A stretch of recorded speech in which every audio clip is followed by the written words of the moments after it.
je suis en paix avec moi-même. Ce qui n'était pas le cas il y a encore 5 ans en arrière. Je suis hyper épanouie, je suis hyper heureuse.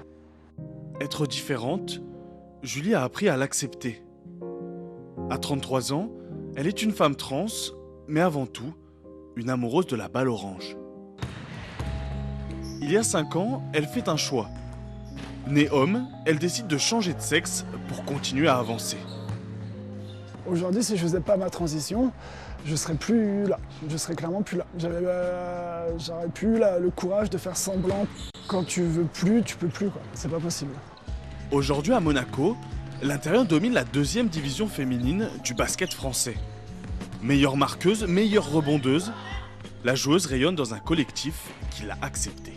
On fait pas de différence, on a une bonne ambiance au sein du groupe. Je pense que c'est important aussi d'avoir des filles qui sont saines, qui sont capables d'accepter la situation, parce que nous on est face à Julie Tétard, la femme qu'elle est à part entière, sans se poser les questions des choix de vie qu'elle a pu faire. Il y a 2 ans, la Picarde d'origine quitte sa terre natale pour Monaco avec sa compagne Samira. Celle qui l'a soutenue avant, pendant et après sa transition. Elle a vécu pendant plusieurs années enfermée dans une cage. Elle vivait mais pour faire plaisir aux autres. Et aujourd'hui, et c'est pour ça qu'elle performe. Elle est là, elle vit sa passion, elle la vit à fond. Parce qu'en fait, elle fait plaisir aux autres, mais en étant elle-même. Avant d'en arriver là, presque 2 ans d'opération. Désormais, chaque jour, Julie s'applique et ingurgite des hormones féminines afin de faire chuter son taux de testostérone. Avant de devenir femme, Julie évoluait dans la 6e division masculine.